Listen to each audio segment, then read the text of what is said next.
Yo, what's going on guys? Arekkz here, welcome back to another Division video. And today is much more exciting because we finally got to actually see the game. The last time I spoke about the Division 2, we were rounding up the latest rumours ahead of E3, but following the Xbox E3 press conference today, we now have a brand new trailer, our first look at some new Division 2 gameplay, and most importantly, a release date, March the 15th, 2019. There's lots of exciting stuff to cover, lots of stuff to break down and talk about, and I'll be going hands-on with the game later on this week, so expect much more information over the coming days and weeks. But I thought we'd kick things off first by going over some of the information we currently have, and some of the most noteworthy things seen in the trailer. So here are 9 things you need to know about the Division 2. Of course, if you do enjoy this, then a like would be super appreciated, and be sure to comment down below if you have any questions, or if there's anything particular that you would like to know.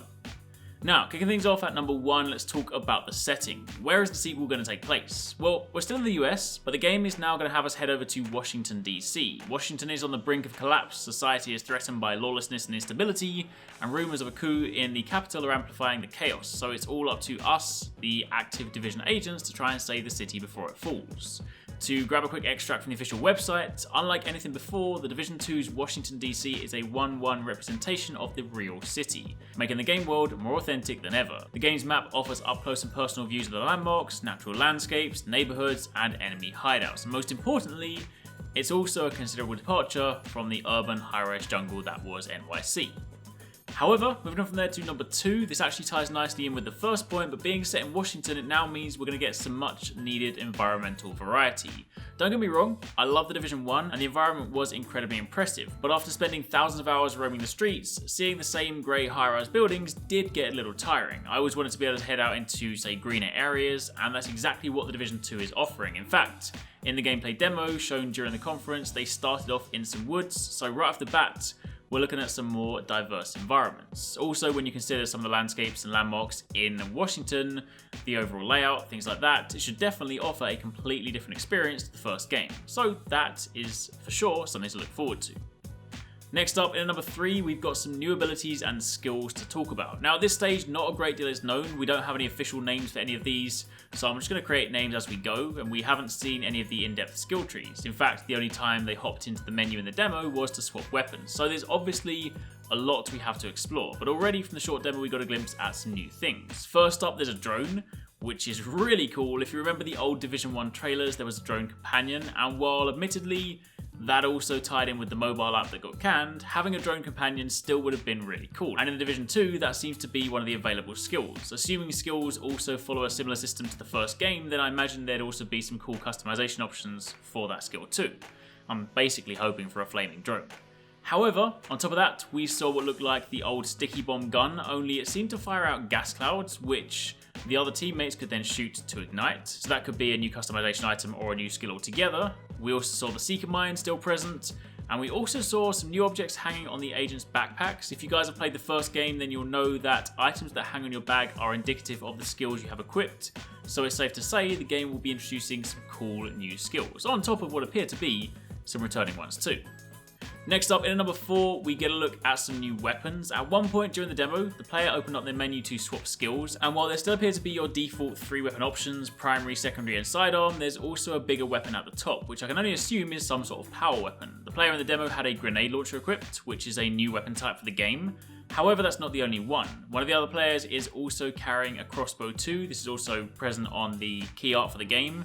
It's interesting to see how the screen is laid out, because with the grenade launcher at the top in gold above the other guns, this definitely seems to suggest changes to the way the core weapon system works, or at least your core loadout. Basically what we pick and choose when going into combat. However, while still on the topic of weapons, in at number 5, we still have the customization and depth from before. It seems that the Division 2 is still going to maintain the depth that the first game offered, although there do appear to be some more streamlined options and additions. From the brief look in the menu, we can see weapons still have the usual stats we've come to expect, things like damage, RPM, accuracy, mag size, stability, although there's now a new damage drop-off graph to help you visualize effective range. You can also see from the button prompts that mods are still present too, but rather interestingly, these legendary weapons only appear to have 1 weapon talent each. The icon can be seen beneath the weapon level, with the description in the main details panel. Perhaps this is a change to the system of old that required certain configurations of attributes to unlock. Well, I'll just have to wait and see. Next up, in number 6, we have player and enemy armor and health. It seems that the way this is going to work in the Division 2 is a little different to the original. This time you have a segmented armor bar that sits above your health bar, and this is the first to take damage. It slowly chips away before your health begins taking the damage. And this too applies to the enemies, so you can actively chip away at their armor before dropping their health. What's cool too is that there appear to be visual representations of armor being broken. Fighting one of the stronger enemies, you can actually see bits of armor break off, so that's a pretty nice touch, and it also kind of goes to better illustrate if an enemy is slightly more tanky. You know, instead of feeling like you're piling a million bullets into a human, you can then see their armor plating breaking off to give it a little bit more weight to their defensive stance. Also, while on the topic of enemies, number 7, there's a new enemy faction. The official Division website has some preliminary information. There are also a few additional sections that say they're going to be updated in the future, so it's worth keeping an eye on the site. But the new faction is called the True Sons. To quote the website, they are a group of paramilitary warlords bent on using their combat expertise and overwhelming firepower to dominate their enemies and expand their territory. Smart and organised, the True Sons are led by former JTF officer whose ruthlessness and combat prowess makes him and his combatants a horrifying force. So here's hoping for some new and interesting factions alongside them. Then in number 8, it seems like there may well be clan support in game. When the player opened up their menu at the start of the combat sequence, there's a social panel, and you can see that it has the initials ETF in square brackets, which looks remarkably like a clan tag. Now obviously we still have yet to get confirmation on this, but going by the way that clans are typically represented and portrayed in other games, then this definitely seems to make sense.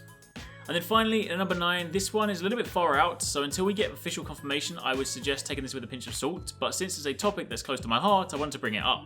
When googling the game, there's an advert that pops up with a brief description for the title, and among the description, 8-player raids are called out. Now, raids are something that I've been asking for in the game since the Division 1 alpha. It's practically my most requested feature, and it's something that the first game would have heavily benefited from. So if this extract is to be believed, then the endgame could be pretty exciting. There's a dedicated section on the official website on endgame. It hasn't been updated just yet, but it's there as one of the listed topics. And following on from the Ubisoft investor call earlier this year, we know that endgame is going to be a strong focus for them in the Division 2. So hopefully this does indeed come to be true. But for the time being, that's pretty much it. Those were 9 things you needed to know about the Division following today's reveal. Be sure to keep it locked, as I'll have more stuff coming your way later on. But for the time being, thank you very much for watching, take it easy, catch you next time, peace out.